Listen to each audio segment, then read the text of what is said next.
Good morning everyone. I just wanted to share an experience. क्या आपके साथ कभी ऐसा हो कि आप ट्रेन के सफ़र पे हो, आप एक अच्छा सा व्यू एंजॉय कर रहे हो और आपके पीछे से आवाज़ें आए कुछ इस तरह से।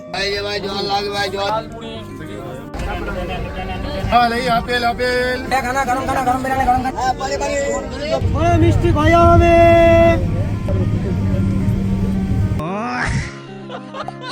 और हाँ, टेक योर फ्रेंड जिसके साथ आपने ये सब एक्सपीरियंस किया।